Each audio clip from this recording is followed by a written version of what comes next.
네, 오늘 2시부터 연속해서 시작한 토크의 자리를 계속 지켜주신 관객분들 감사드리고요.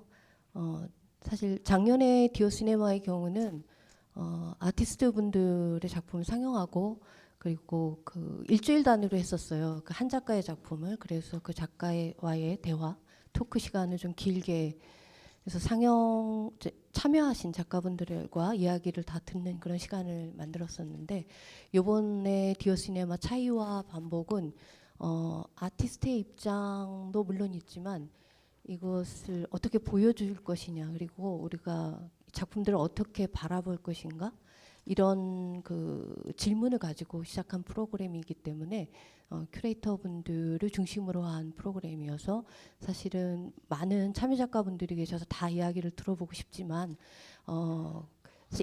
인력의 문제도 있고요. 그렇게는 못하였고 오늘 하루에 한 분의 작가분들을 또 한 팀의 작가분들 이렇게 모셔서 얘기를 듣는 그런 시간을 가졌습니다. 이제 그 세 가지 섹션인데요. 유은성 선생님은 영화라는 기억을 주제로 가지고 새 작품을 선정하셨죠. 김홍준 감독님의 나의 한국 영화 또 네 작품이죠. 사실은 노재훈 작가의 총알을 물어라 웹페이지 노재훈 작가 홈페이지에 링크를 클릭해서 들어가서 볼 수 있는 작품을 포함시켜서 네 작품인데요. 손재공 감독님의 너무 많이 본 사나이 그리고 또 김현정 감독님의 은하비디오 이렇게 선정을 하셨고요. 그 다음에 변선장 선생님은 카메라와 대상의 관계 세 가지 경우 이런 주제로 아까 대화를 나누신 안건영 작가님의 한국인을 관두는 법을 포함해서 미디어인 삼척 제작팀이 제작한 미디어인 삼척 그리고 정확한 제목이 미디어로 행동하라 인삼척이죠. 네. 그리고 임철민 감독님의 빙빙과 야광이 유은성 선생님이시고요. 제주 좀 작품이 많아서 헷갈립니다. 그리고 네. 다 소개를 해드리려니까 제가 지금 자꾸 헷갈리는데 네. 그 다음에 또 한 작품이 뭐였었죠?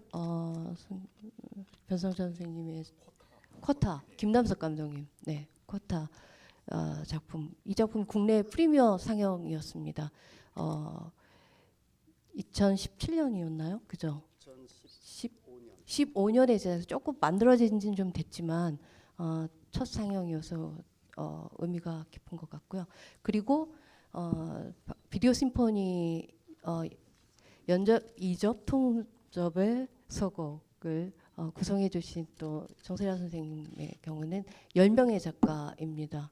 그래서 무진영제를 비롯해서 또 좀 자리에 계신 안정윤 작가님, 뭐 안정주, 김혜민 해서 굉장히 많습니다. 네, 정현동 선생님까지 쭉 한 10명의 작가의 작품을 소개를 해드리고 있는데요.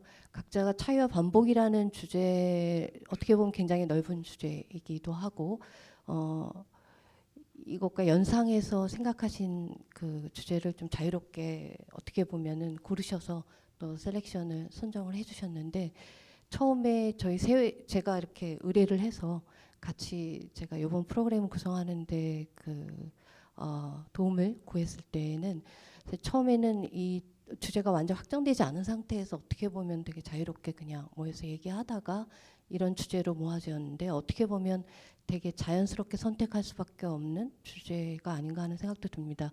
왜냐하면 세 분이 다 비평가이자 또 큐레이터이시기 때문에 작품을 어떻게 바라보고 또 어떻게 해석할 것이며 어떻게 소개를 할 것인지 이런 입장에서 보다 보면은 당연히 나올 수밖에 없는 그런 이야기가 아닌가 하는 생각도 듭니다. 물론 차이와 반복이라는 그 단어가 질들려주의 그 책 제목이기도 하고 물론 그것을 직접적으로 연관지어서 얘기하기에는 좀 무리가 있을 수는 있을 것 같지만 들려주가 어떻게 보면 시각이라는 게 도처에 돌아다니는 것 같은 편지하는 것 같은 노마드의 세계를 말했던 것처럼 어떻게 보면 이 돌아다니는 이미지들을 작가분들은 어떻게 이것을 구현해내는지에 대한 그런 고민들이 있을 것이고 또 비평가의 입장에서는 또 이렇게 어떻게 보면 비슷비슷한 작품들이 만들어지기도 하고 약간의 차이가 있는 작품들이 만들어지기도 하고 때로는 자기 복제를 하는 작품도 있고 그래서 이것들을 어떻게 바라볼 것인지 그러니까 단순히 그 평가의 문제가 아니라 흔히 무슨 잡지에서 별 3개, 5개 이렇게 해서 어떤 우열을 가리는 이런 그 평가의 기준으로서가 아니라 어떻게 작품에 접근해야 되는지에 대한 그런 진지한 고민에서부터 출발하지 않았나 하는 생각이 듭니다. 그래서 일단 한 분씩 구성한 섹션과 관련된 아까 못다한 전혀 할 시간이 어떻게 보면 없었을 것 같은데요. 그런 이야기들을 좀 들어봤으면 좋겠습니다.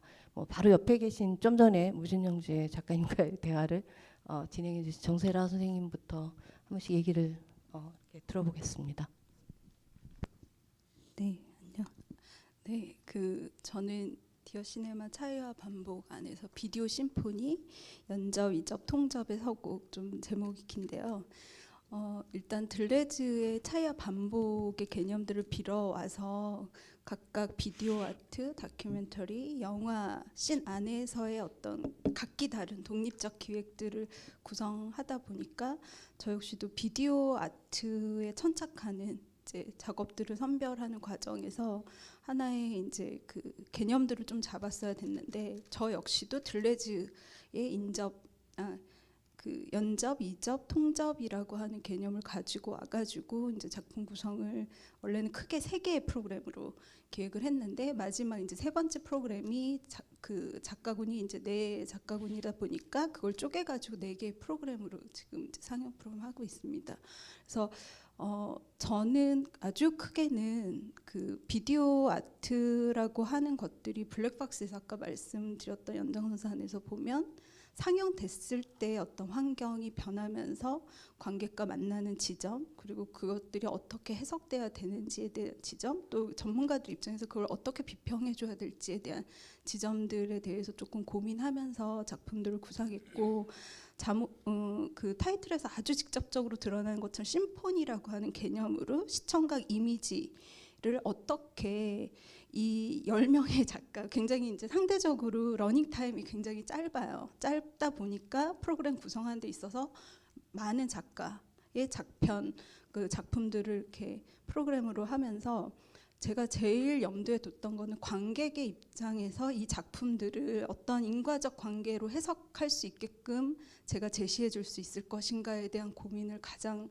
많이 했고 그래서 프로그램을 아주 정렬하기 전에 제가 정말로 상상을 좀 많이 했던 것 같아요. 그 다음에 이미지 그리고 사운드 그 다음에 어떠한 작품들이 관계에 맞물렸을 때 연쇄되는 방법들 이런 것들이 어떻게 자연스럽게 관객들한테 거부감 없이 다가갈 수 있을까. 그래서 전체 24개의 작업이 하나의 작품으로 읽힐 수 있게끔 그러니까 기획의 의도가 전체를 다 보다 보면 지금은 쪼개져 있지만 이 작품들의 24편을 다 순서대로 보다 보면 어떠한 방향성들을 읽어갈 수 있게끔 하는 그런 의도들을 가지고 작품을 기획을 했습니다. 그래서 그렇게 봐주시면 좋을 것 같고 아직은 프로그램들이 그 4개 프로그램 중 3개의 프로그램이 상영이 됐고 아직은 마지막 또 프로그램 저 역시도 아직 확인을 하지 못했어요. 근데 아주 정말 필름앤 비디오의 좋은 진짜 너무 감사한 초청에 의해서 비디오 아트가 이렇게 좋은 환경에서 보여줄 수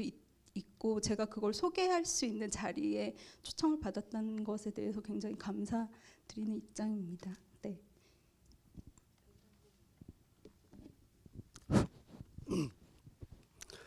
예, 저는 뭐 영화 평론가이기도 하지만 제가 이 큐레이팅 자리에 초대됐던 이유 중에 하나가 제가 2009년부터 인디 다큐 페스티벌 집행위원 일을 해왔고 올해는 급기야 10년 거의 10년 만에 집행위원장이 됐습니다. 그래서 그 세 분이 세 큐레이터가 이렇게 명확하게 영역을 나눴던 건 아니지만 어쨌든 제가 이 자리에 불려온 가장 큰 이유는 이제 다큐멘터리라고 하는 느슨한 어떤 범주 안에서 큐레이팅을 요청받은 거라고 생각했고 그래서 또 그 사실 첫 미팅 때 우리 그 테마 얘기하다가 결국 차이와 반복 이거로 다 끝날 수밖에 없는 게 차이와 반복으로 모든 걸 다 해도 된다는 뜻이기 때문에 네, 그렇게 회의가 끝났던 기억이 나고요.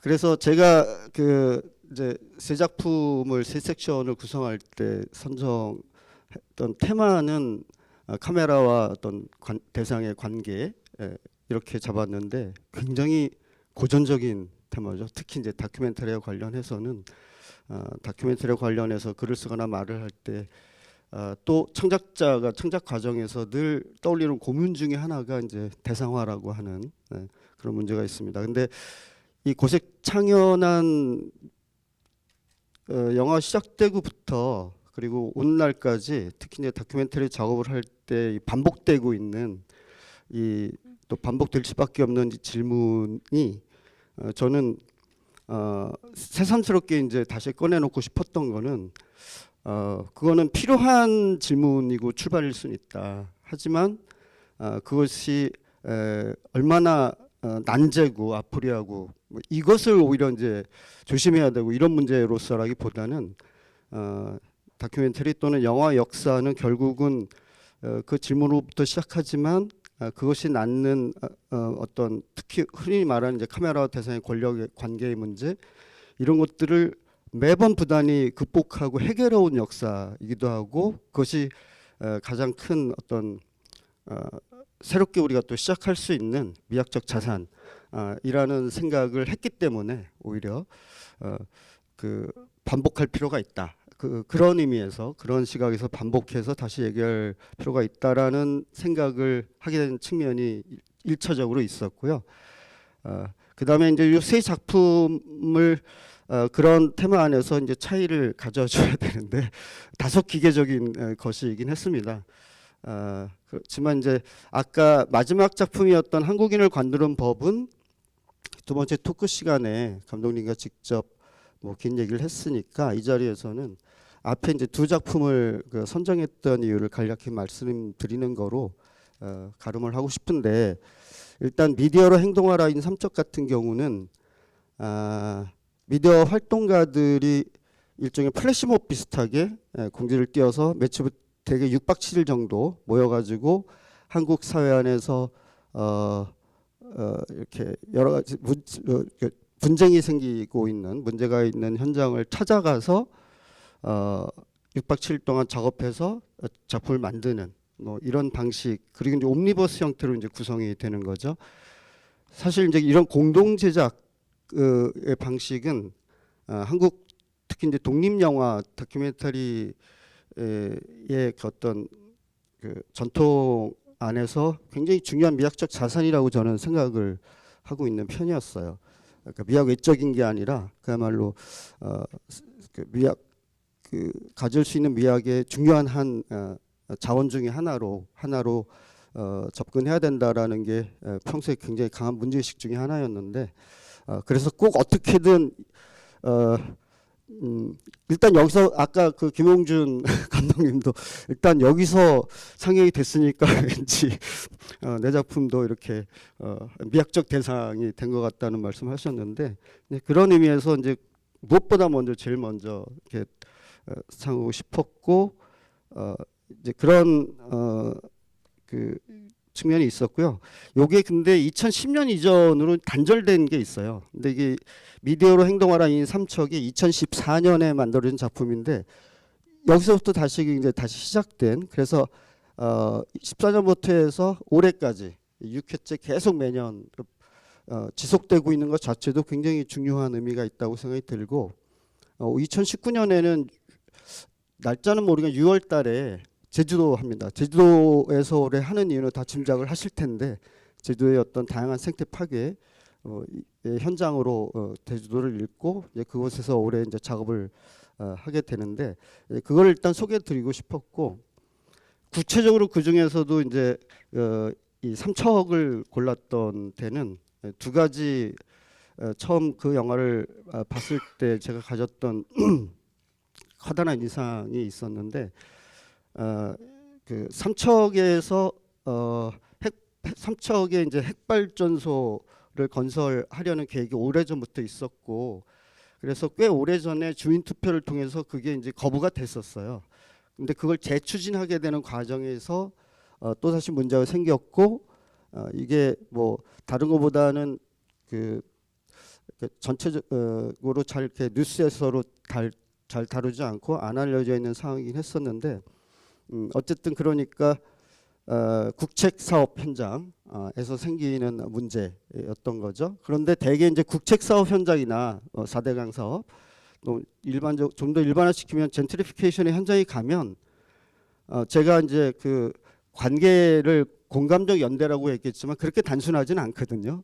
왜냐하면 그런 현장에 반드시 주민들 간에 갈등이 있습니다. 서로 다른 입장과 갈등이 있는 현장이죠, 늘. 그런데 대부분 이제 특히 독립 다큐멘터리 이 작업을 하시는 분이 들어가면 그분들 중에 어느 한 편의 무게 중심이 당연히 있을 수밖에 없습니다. 이제 그런데 이 영화는 놀랍게도 그 삼척 현장에서 말하자면 이제 그 핵발전소 건설 찬성하시는 주민분들과 반대하시는 주민분들의 이야기를 공평하게 경청을 해요. 근데 그게 그렇다고 해서 이제 보통 TV 뉴스에서 하는 또는 TV 토론에서 흔히 하는 한 번씩 이렇게 들어봐주는 중립적인 기계적이고 중립적인 객관성 뭐 이런 태도는와는 미세하게 달라지는 지점이 생기는데 그래서 그 두 분들의 이야기를 충분히 들었을 때 오히려 충분히 경청하고 들어서 편집을 해놨을 때 그 갈등의 진짜 원인은 뭔가 다른 데 있었고 그것이 결국 이분들 사이로 전가된 것에 불과하다는 사실이 너무나 자연스럽게 이렇게 드러나는 방식으로 그러니까 TV에서 취하는 기계적 중립성이란 그리고 사실은 이제 늘 그 찬반이라고 찬성하는 사람 반대하는 사람 뭐 이렇게 이제 갈라놓는 논쟁의 구도란 사실은 그 문제를 깊이 있게 또 당사자 얘기를 진정으로 이렇게 제대로 경청하지 않았기 때문에 생기는 문제라는 사실을 굉장히 자연스럽게 이렇게 드러내주는 측면이 있었고 그래서 결국은 이 젠트리피케이션을 다루는 다큐멘터리가 전체 다큐멘터리 안에서 굉장히 중요한 한 그 하위 장르라고 할 만큼 한국에서는 많이 만들어지는데 그 많은 작품들 중에서도 그런 측면을 잘 담고 있는 영화라는 점이 가장 인상적이었었고요. 또 하나는 이게 이제 제목에도 있지만 미디어잖아요. 그래서 이 영화에 보면은 그 5편인가 있는데 그 한 편을 보면 무지화면으로 처음부터 끝까지 그리고 이제 그 활동에 참여했던 본인은 자기 목소리가 미디어라고 얘기하시는 라디오 활동가 분의 육성만 계속 그러니까 이런 경우는 이제 보통 이제 실험 영화제 같은 데 가고 그러면 가끔 마주치게 되는 극장 안의 풍경이잖아요. 조금 당황했다가 이런 거구나 이러고 이제 받아들이게 되는 그게 또 굉장히 자연스럽게 같이 결합돼 있어서 그런 어떤 미디어 일반과 타 미디어와 이제 영화의 관계 뭐 이런 것들을 또 새삼스럽게 그게 꼭 미학적 자의식을 가진 어떤 소위 작가라고 호칭되는 그 분들만의 문제가 아니고 그 대극에 있는 이 소위 이제 액티비스트라고 일컬어지는 분들도 그 상황에서 필요하면 찾아내는 어떤 미학적 돌파구가 이렇게 이제 나타나기도 하는구나. 뭐 이런 생각을 이제 동시에 갖게 되면서 어떻게든 꼭 소개를 이제 드리고 싶었다. 이런 게 있었고요. 그다음에 그 쿼타 같은 경우는 사실은 이게 2015년 작품인데 2017년이죠. 예, 그 12하고 24라는 작품이 있습니다. 거기에 작년에 DMZ 국제 다큐멘터리 영화제하고 올해 그 인디 다큐 페스티벌에서 이렇게 이제 2번 상영이 된 작품인데 그 신세하와 오존이라고 하는 뮤지션들의 뭐 이야기와 음악 이렇게 담겨 있는 작품입니다. 근데 그 작품이 굉장히 인상적이었었는데 그래서 근데 이제 감독님한테 그 앞에 전작이 있다는 걸 알게 됐어요. 그게 이제 바로 쿼타입니다. 2015년에. 근데 이제 김남석 감독이 2년 정도 헝가리죠? 필름 팩토리 보스니아. 네네. 네. 그 뒤에 거는 이제 잘 기억 빼고요. 그 보스니아의 벨라타르 감독이 이렇게 멘토로 있는 거기서 필름 팩토리하고는 이제 제작 프로젝트가 있었는데 거기서 한 2년 동안 있으면서 작업을 했던 거고 아까 말씀하신 것처럼 해외 리스본이나 이런 데서 상영된 적은 있는데 이제 국내 상영은 이제 된 적이 없는 영화이기도 했습니다. 그래서 워낙 12하고 24가 갖고 있는 독특한 질감이나 이런 게 이제 좋아서 그 앞부 작품도 이렇게 좀 국내 좀 소개됐으면 좋겠다. 뭐 이런 좀 느슨한 생각도 있었지만 특히 이제 카메라와 대상의 관계라고 하는 요 테마 안에서 이렇게 꼭 좀 하나의 대표적인 사례로 이렇게 좀 집어넣고 싶었던 이유는 제가 이제 반공감적이라는 표현을 썼었어요. 그 반반자, 절반자에서 그러면 영어로 번역될 때 half sympathetic 뭐 이렇게 되겠거니 했는데 나중에 영어 번역을 보니까 그것도 NT로 해놨더라고요.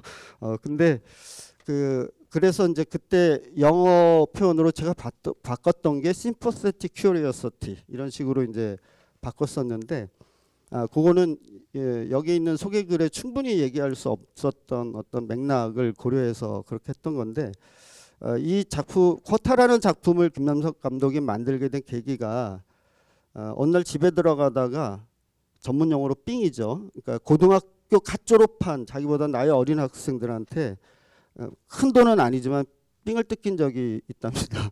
예. 커다란 식칼을 들고 돈을 달라고 그래서 그들이 원하는 돈보다 조금 더 줬다고 합니다. 더 주고 배고프면 피자 사줄게 뭐 이런 식으로 이제 오히려 이제 당황하고 그 친구들이 가버렸다고 하는데 왠지 모르겠는데 자기가 겁은 나진 않았다. 근데 이제 그 후로 자기가 와 있는 그 지역, 그 지역과 그 지역에 살고 있는 사람들에 대해서 너무나 모르고 있었구나. 그러니까 그런 일을 당했던 것에 대한 두려움이나 뭐 억울함 이런 것도 있었겠지만 그거보다 그런 게 있었고 그래서 처음에는 이제 꼭 같이 영화를 찍고 싶다가 아니라 어떻게든 그 사람들을 다시 한번 찾아서 만나보고 싶다. 수소문하고 다녔는데 결국 삥을 뜯었던 그 청년들은 찾지 못했지만 수소문하는 과정에서 이 쿼타라는 영화에 보면 이제 세르비아 청년들이 나오는데 저는 이미지만 봐서는 꽤 나이가 있을 줄 알았는데 갓 고등학교를 졸업한 청년들이라고 하더라고요.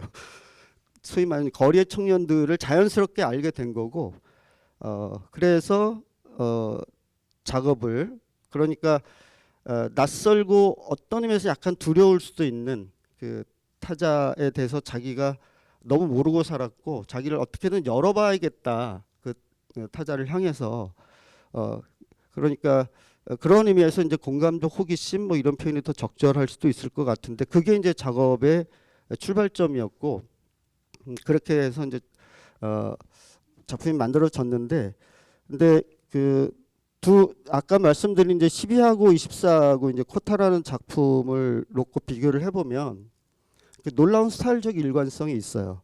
그러니까 이제 감독 스스로가 고집하는 고정 쇼트에 그리고 몇 개의 끊임없이 반복되는 행동 그 어떤 특히 이제 거리를 걷는다든지 그리고 전체적인 어떤 그 톤의 일관성 그러니까 어떻게 보면 제가 이제 그리고 김남석 감독은 다큐멘터리라고 생각하고 작품을 만든 적이 없는 것 같아요.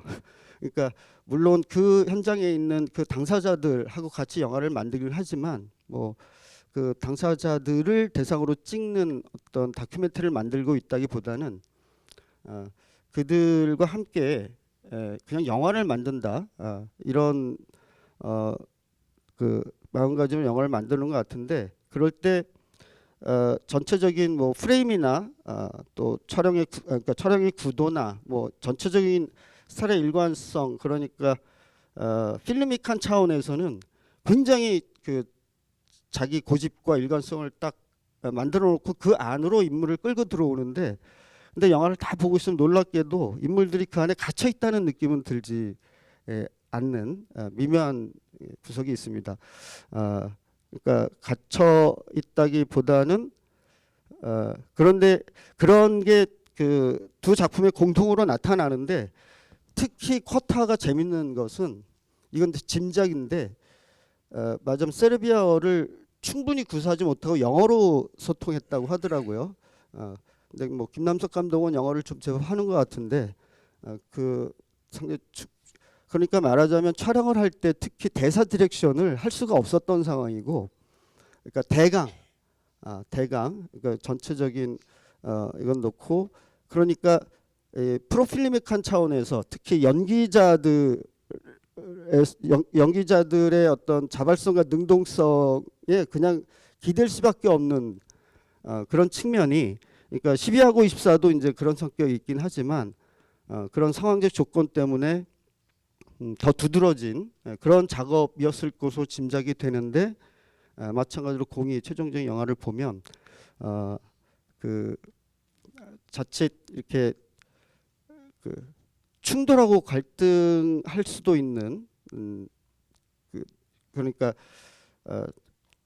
촬영의 어떤 그 흔히 말하는 이제 촬영 감독 또는 카메라의 권력과 그다음에 그 앞에 있는 그 인물들이 갖고 있는 권력이 서로 이렇게 같은 차원에서 대립하고 갈등한다기보다는 서로를 채우고 보충하는 이런 느낌이 굉장히 강하게 들었고 그것이 이제 굉장히 저한테는 굉장히 흥미로웠었고요. 그다음에 마지막으로 이 한국인을 관두는 법은 엔티 심퍼시로 출발한 거잖아요. 아까 특히 나와서 말씀하시는 거 보니까 저보다 더 태극기 집회에 대해서는 집회란 현상에 대해서는 네, 그 많은 어떤 감동을 갖고 계시는 것 같은데 그렇게 출발된 작품이고 이것이 이제 카메라와 대상과의 관계에서 제일 어떻게 보면 어렵고 난제에 가까운 문제일 수도 있는데 근데 이제 제가 이 한국인을 관두는 법이 흥미로웠던 대목은 사실 그 문제를 아주 간단하게 해결해온 전통들이 있습니다. 한국 독립 다큐멘터리 안에도 제가 제일 먼저 기억이 떠오르는 건 예를 들면 김경만 감독님 같은 김경만 감독은 일관되게 이제 그 작업을 해왔던 것 같아요. 근데 방법은 아주 간단합니다. 가장 극단적인 그 객관적이고 관찰적 위치에 자기 포지션을 잡고 예를 들면 집회하는 장면이나 이런 걸 그냥 찍는 거죠. 그러면 시간이 흐르면 어떨 때는 그 앞에 있는 분들이 공포스럽게 느껴지기도 하고 어떨 때는 블랙 코미디 같기도 하고 개입을 최소화시키는 방식으로 해서 관객의 입장이나 뭐에 따라서 이제 그 의미가 역전되는 있는 그대로를 찍어서 이렇게 오히려 보여주는 이런 방식이 중심적이었던 것 같아요. 그 한국의 그 다큐멘터리 영역 안에서는 그런데 안건영 감독은 이번 작업을 통해서 그것과는 다른 차원의 어떤 그 다른 방식의 돌파구를 특히 이제 그 아까 말씀드렸던 이제 그 광범위한 리서치를 통한 저는 개인적으로 이 2부에 나타나는 그 말의 몽타주가 제일 매력적이었고 또 굉장히 그 의미 있는 어떤 그 작업이었고 어떤 한국인 전체가 갖고 있는 심성 또는 감각의 구조라고 하는 역사에서 보면 45년은 그렇게 큰 단절의 순간이 아닐 수도 있다라고 하는 그래서 지금 현재 태극기 부대의 어떤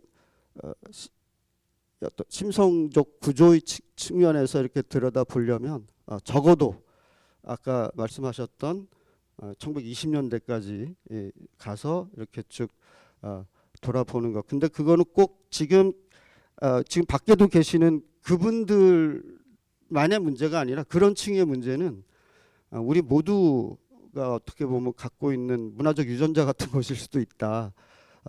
라는 생각을 하게 만드는 측면이 저한테는 있었고요. 그런 측면에서 그건 대성화라기보다는 뭔가 대성화니까 고민하고 질문을 던지고 고민하고 다시 이제 대상에게 뭔가를 이렇게 선물처럼 돌려주는 질문거리를 돌려주는 뭐 그런 작업이었다라는 생각을 했고요. 그런 취지에서 이렇게 선정을 좀 했습니다.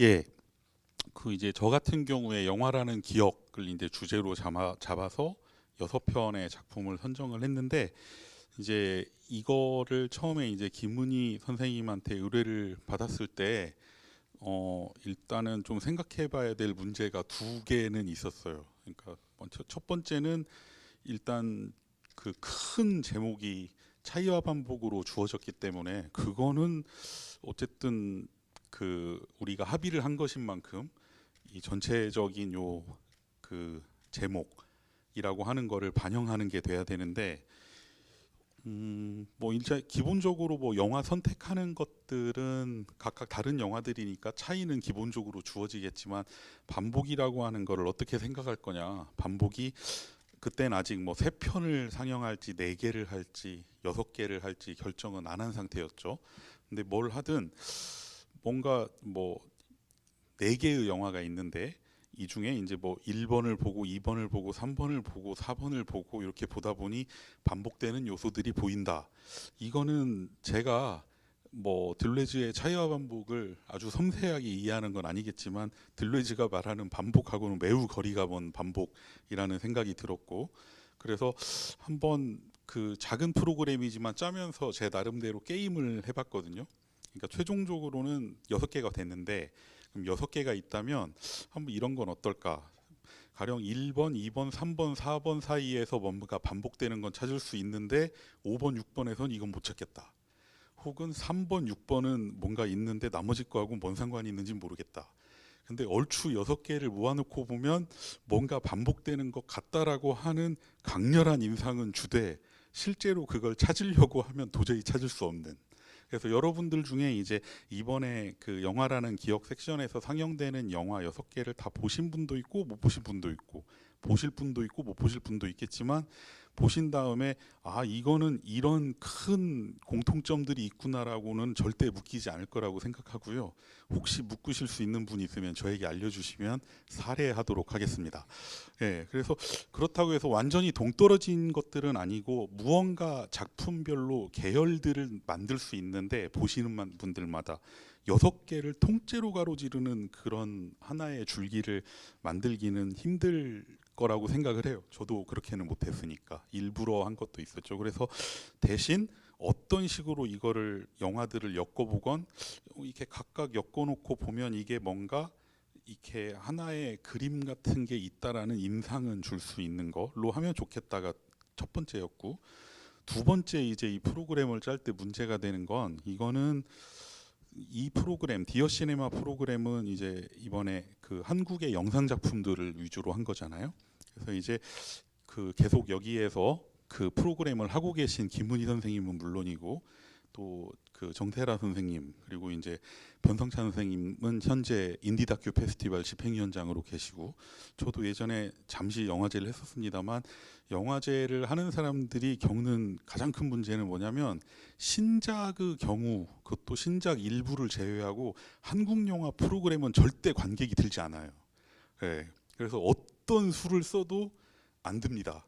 예, 그래서 이제 구체적으로 어떤 감독님이라고 밝히긴 힘들지만 예전에 한국에 이제 되게 한국 영화 황금기에 활동하셨던 굉장히 지금은 또 작고하신 감독님 한 분을 영화제로 일할 때 모신 적이 있는데 관객이 4명 왔다는 이야기를 자원봉사자에게 급히 연락을 받고 이제 잠깐 동안 회의 후에 그 자원봉사자 20명의 영화제 재킷을 벗긴 후에 흡사 일반 관객처럼 동원하여 감독님이 지나치게 서운하지 않도록 하는 그런 일을 한 적도 있었거든요. 그러니까 그런 것들이 떠올라요. 저절로. 저는 이제 한국 영화로 어떤 이런 프로그램을 짜라고 하면 이거는 어떻게 해도 안 볼 텐데라고 하는 불안감이라고 하는 게 항상 있기 때문에 그거를 짜는 게 좀 필요했습니다. 근데 그거는 뭐 방법은 여러 가지가 있겠지만 그렇다고 해서 여기에서 그 뭡니까 이 뭐 그 개봉해가지고 했던 흥행작을 여기에서 갑자기 상영을 한다고는 좀 이상한 일이고 사실은 뭐 명량을 튼다 뭐 이럴 수도 있지만 사실은 이게 우스개는 아니고 이 국립현대미술관을 제외하고 요즘에 이제 이런저런 뭐 국립, 시립 혹은 구 같은 데서 운영하는 영화 상영 프로그램들이 있는데 결국은 한국 영화는 그런 것들로 돌아가거든요. 예, 왜냐하면 그 정도를 상영하지 않는 이상은 관객이 오지 않기 때문에. 근데 이제 요청을 받은 거는 이제 그런 영화도 아니고 이건 그 답이 안 나오는데 사실 어떻게 해도 답이 안 나오는데 그럼 이제 어떻게 해야 될까라고 이제 생각을 하다가 결국은 그거에 대한 답을 찾은 게 아니라 일단은 뭐 어떤 식으로 꾸려볼까 하는 거 주제부터 생각해보자라고 하는 거였어요. 그래서 지금 말씀드린 건 제가 이 프로그램을 기획할 때 생각한 순서에 가까워요. 예. 그래서 이제 그러면 이거는 잘 안 풀릴 것 같으니까 그럼 주제를 뭘로 정해보지 했는데 이렇게 신문도 보고 뉴스를 보다 보니 한국 영화 100주년 요 기사가 자꾸 나와요. 예. 근데 이제 여러분은 어떠신지 모르겠지만 혹은 저하고도 비슷한 분들도 있을 거라고 생각하는데 이제 이런 뭔가를 기념한다는 얘기를 자꾸 뉴스에서 들으면 심술이 나잖아요. 왜 기념하지? 뭐 특별히 한국 영화가 그때 만들어졌다고 하는데 그 영화는 현재 남아 있는 영화도 아니고 뭐 보아하니 실제로 본 건 아니지만 그 영화가 그리 흥미로운 영화일 것 같지도 않고 그러면 뭐 한국에서 영화를 한국인들의 손으로 그 한국인이 출연하는 영화를 최초로 만들었다라고 하는 게 뭐 그렇게까지 기념할 만한 일인가라는 이상한 심술이 생기게 됩니다. 그리고 이제 당연히 이런 행사가 생기면 그 실제로 벌어지고 있지만 영화계의 각 분야에서 100주년을 기념하기 위한 여러 가지 사업들이 벌어지고 그와 관련해서 아마 정부에서 편성해 놓은 예산을 따기 위한 각종 그 일들이 벌어지죠. 그래서 이제 뭐 지금 뭐 올해 열리는 영화제들에서도 100주년 관련된 이런저런 일들을 하고 있는데 뭐 살펴봤어요. 살펴봤는데 언론에서도 뭐 하고 있고 영화제들을 통해서도 하고 있는데 뭐 약간은 예상할 수 있는 포맷. 그러니까 한국 영화사 100주년에 뭐 기억할 만한 영화들을 고른다거나 혹은 이제 뭐 다시 보는 한국 영화 혹은 뭐 앞으로 미래를 열 한국 영화. 근데 뭐 이런 영화들의 리스트를 보고 있으면 왜 우리는 이렇게 기억하는 것만 자꾸 기억하려고 할까? 그리고 그 리스트들을 보고 있으면 이 영화는 꼭 내가 기억해주지 않아도 되게 많이 기억할 것 같은데 심지어 이 영화는 좀 망각했으면 좋겠는데 라고 하는 리스트들이 상당히 많습니다. 그래서 이런 걸 기념하려고 할 때 오히려 작은 프로그램이고 한 3개, 4개의 상영 프로그램이지만 제 나름의 방식으로 아무도 안 기억해 줄 것 같은 거를 기억하는 방식으로 한국 영화를 기억하면 괜찮겠군 이라고 하는 생각을 해봤어요. 예.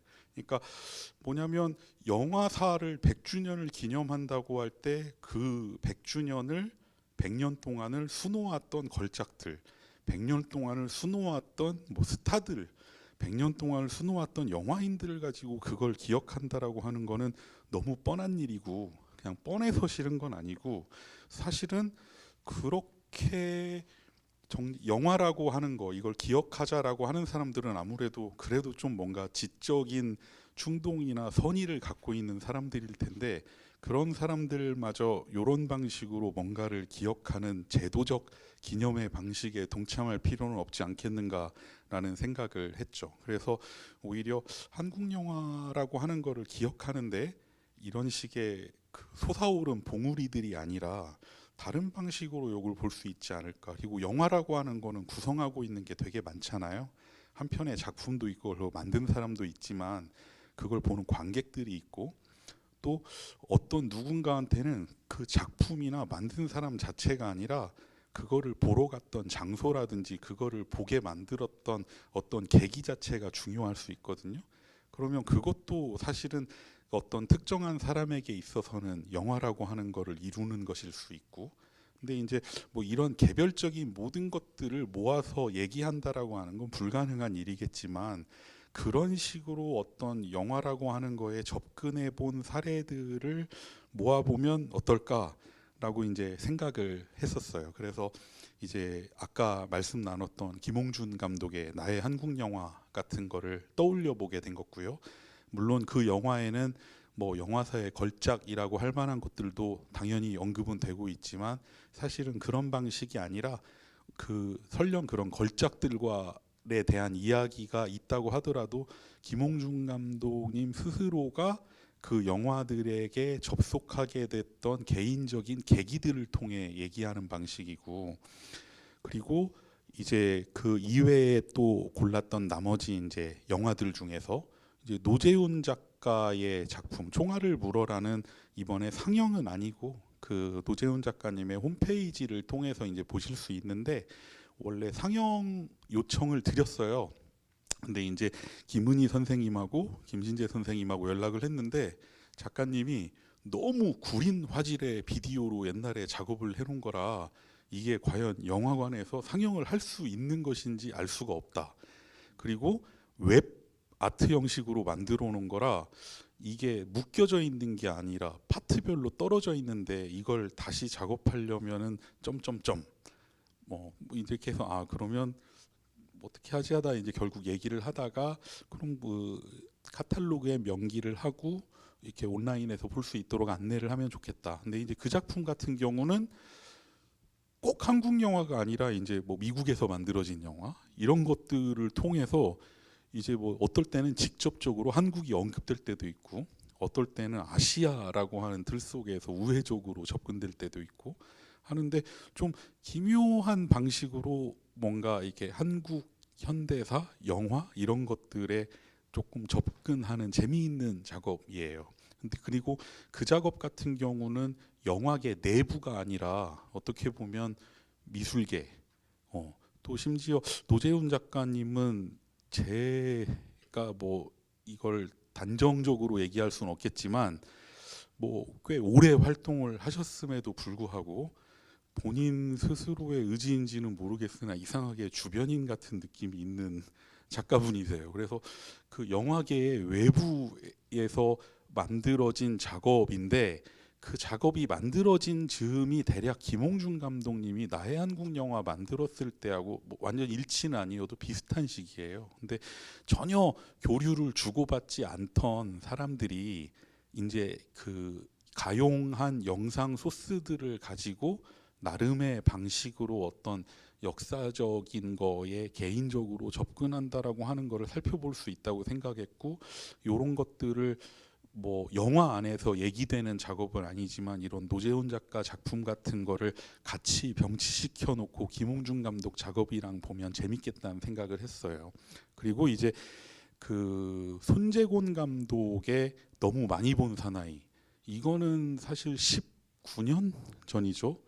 처음 공개됐을 때 그래도 제법 독립영화계에서 화제가 됐던 작품이고 그 이후로도 간헐적으로 상영이 됐는데 어느 순간부터는 잘 안 보이게 됐고요. 그렇습니다. 근데 그 처음 봤을 때 충격을 잊을 수가 없고요. 왜냐하면 영화가 이렇게 조악할 수가라고 하는 충격이 있었고 이토록 조악한데 뭔가 작동을 하는구나 영화가 신기할 정도로 어떻게 이럴 수가 있지? 그리고 그 영화가 이제 담고 있는 이야기 자체가 또 이제 영화라고 하는 기억과 분명히 관계돼 있는 거였고 뭐냐면 김홍준 감독님 아까 오셔서 얘기하셨지만 제가 이제 여쭤봤던 거는 그 첫 번째 에피소드에서 언급되는 개벽의 이제 비디오 테이프 거기에 이제 본인이 도승지 역으로 잠깐 출연했던 부분이 있는데 이제 그 실제 개봉판에선 존재하지 않았지만 비디오를 통해서 보았다. 말하자면 이거는 어떻게 보면 그 순간이나 이 사람이 영화에 접속한 순간을 그 누구도 아니고 영화 자체가 기억해 준 거거든요. 근데 이런 거는 전혀 다른 형식으로 손재곤 감독의 너무 많이 본 사나이에도 나타나요. 뭐 스포일러라고 생각되지 않기 때문에 여기 안 보신 분들도 있을 수 있어서 영화의 도입부만 얘기를 드리면, 그 영화는 그래도 비디오 가게 대여점이 전성기였던 시기를 배경으로 하고 있는데, 이제 당시에 그 판매되었던 비디오 카메라 중에는 6mm나 8mm가 아니라 옛날 VHS 테이프를 넣어가지고 녹화할 수 있는 비디오 카메라들이 있었어요. 근데 이제 그 카메라를 극 중에 이제 한 사내가 가지고 이것저것을 찍다가 이제 그 찍는데 좀 심술맞게도 자기가 보려고 빌려온, 대여점에서 빌려온 테이프에 복사방지 탭을 다시 하고 집어넣어서 거기다 녹화를 하고 있는데 살인 장면을 찍게 돼요. 근데 발각이 됩니다, 살인자한테. 그래서 살인자가 애타게 그 사람을 쫓아오는데 도망가다가 반납을 해버려요, 비디오 가게에. 그리고 죽습니다. 근데 이제 그 비디오 테이프에는 살인이라고 하는 광경이 담겨 있기 때문에 살인자는 어쨌든 이걸 찾아야 되죠. 찾아야 되는데 문제는 이미 반납돼 버렸기 때문에 찾을 수 있는 방법은 비디오 가게에 있는 비디오들을 하나하나 다 보는 방법밖에 없습니다. 그러다 결과적으로 대단한 영화광이 되는 얘기인데, 설정 자체가 좀 기발한 데가 있었는데요. 예. 근데 설정은 좀 이런 판타스틱하고 비현실적인 데가 있지만, 그 영화를 보다 보면 비디오 가게의 전성기라고 하던 시절에 사람들이 영화로 끌리게 되었던 순서나 계열을 되게 잘 보여줘요. 그러니까 한편으로 내가 아닌 어떤 매체가, 비디오가, 영화가 무언가를 기억하고 있는데 이제 기억하는 거고, 근데 결국은 그걸 찾기 위해서 노력하는 동안 영화와 접속하게 되는 광경인데, 내용 자체의 그 비현실성을 떠나서 사실 되게 저는 그 영화 볼 때 끌렸던 이유 중에 하나가, 그 제가 이제 영화를 볼 때 가장 매력적으로 느끼는 것 중에 하나를 그게 담고 있었기 때문이에요. 그건 뭐냐면, 영화가 저뿐만은 아닌 것 같고 상당수의 사람들한테 매력적으로 다가오는 건 영화의 크리미널한 범죄적인 속성이거든요, 되게. 근데 뭐 실제로 살인을 저지른다 뭐 이런 뜻은 아니고, 이제 그 영화에선 그게 약간 은유적으로 나타난 거라고 보면 되겠지만, 영화에 끌리는 건 뭔가 묘한 영화가 주는 범죄적 분위기가 있어요. 근데 한편의 영화가 담고 있는 불량함도 있겠지만, 이제 어렸을 때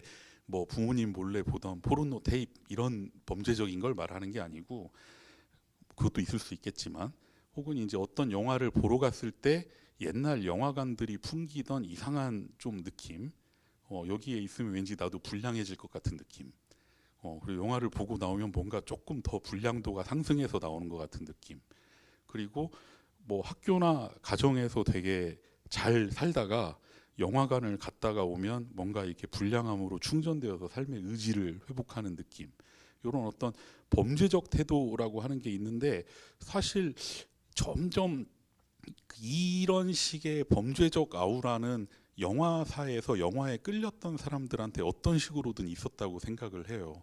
그 영화 자체가 간직하고 있을 때도 있고, 영화라고 하는 매체의 특성일 수도 있고, 이건 뭔가를 하여간 캐치하고, 그리고 때로는 내 의지하고 무관하게 뭔가를 나한테 빼앗아 간다는 느낌이 있을 수도 있고, 영화를 보는 공간이 그럴 때도 있고. 그래서 보면 이제 한편의 영화뿐만 아니라 그 영화관에서부터 뭐 비디오 가게 같은 데라든지 이런 장소들이 갖고 있는 범죄적인 게 있습니다. 근데 그 느낌은 이번 상영작 중에 또 임철민 감독의 그 뭡니까, 야광 같은 걸 보면 또 있죠. 야광은 이제 영화 자체에 명시적으로 드러나진 않지만 실제로 그 영화의 촬영 무대가 된 거는 한때 이제 성소수자들의 크루징 스팟으로 사용되었던 옛날 극장들을 이제 촬영한 거니까요.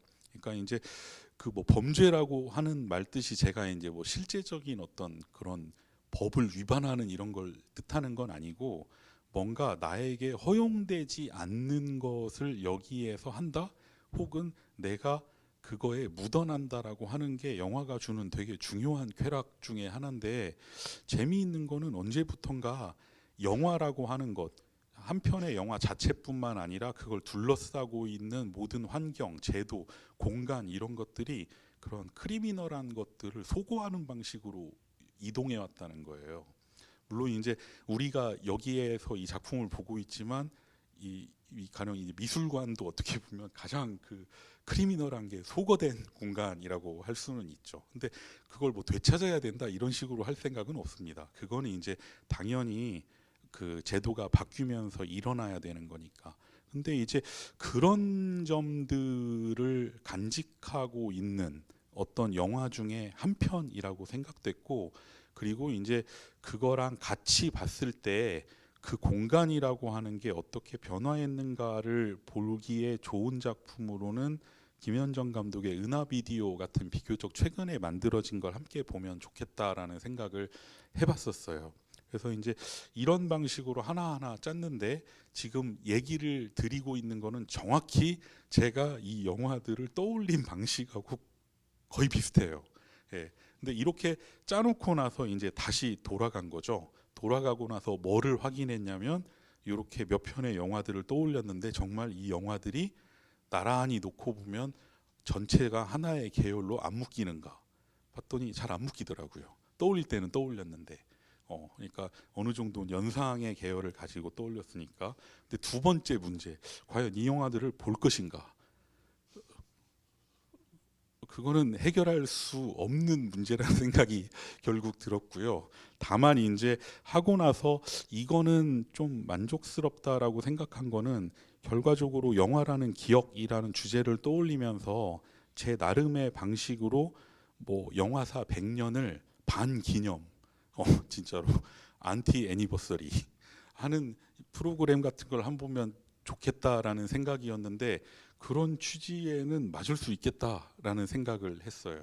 그래서 이제 이 영화들을 엮어가지고 이 영화들이 뭔가 한국 영화사의 봉우리 자체는 아니지만 이 영화들을 이렇게 엮어보고 저렇게 엮어보다 보면 한국 영화 작품 혹은 인물, 그런 영화들이 보여줬던 공간, 장소 이런 것들에 대해서 뭔가 하나의 임상을 만들어 볼 수 있지 않을까. 그리고 그게 결과적으로 이렇게 영화라는 기억, 그러니까 영화를 기억하고 영화를 통해서 우리가 기억하고 영화가 또 기억하고 이런 것들에 대해서 생각해 볼 수 있는 계기는 만들어 줄 수 있을 거라고 생각을 했습니다.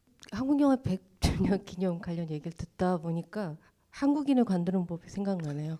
그래서 저희가 뭐 항상 그렇잖아요. 관이 주도하거나 권력의 입장에서 뭐 문화 전반의 어떤 그 중요한 그 것들도 끌고 나가는, 강제적으로 이런 게 조금 굉장히 만연한 곳이기도 하고, 또 어떻게 보면 그게 아까 말씀하신 것처럼 심성이라는 말씀하셨는데, 이게 정말 만약 국민성이라면 저는 절망적일 수밖에 없는, 정말 나도 정말 반이성의 어떤 짐승의 일부인 것 같은. 그래서 아무튼 그런 영화 100주년 기념이라는 말이 저희한테 주는 그 한편의 또 씁쓸함이 같이 있는 얘기인 것 같기도 했습니다. 이제 그 안 묶이죠. 당연히 말씀하신 것처럼 저희가 차여 반복이라는 주제를 선택했을 때에는 어떤 뭐 통사를 뭐 하거나 무슨 이렇게 그 기준을 만들어서 분류하고자 하는 그런 욕심으로 프로그래밍을 하려고 한 건 아닌 것 같고요. 그냥 어떻게 흘러가고 있는지에 대해서 우리가 이 속에 있기 때문에 잘 모르잖아요. 그래서 그냥 좀 한번 살펴보자라는 그런 그 어떻게 보면 자연스러운 그런 관찰, 이런 입장이었던 것 같습니다.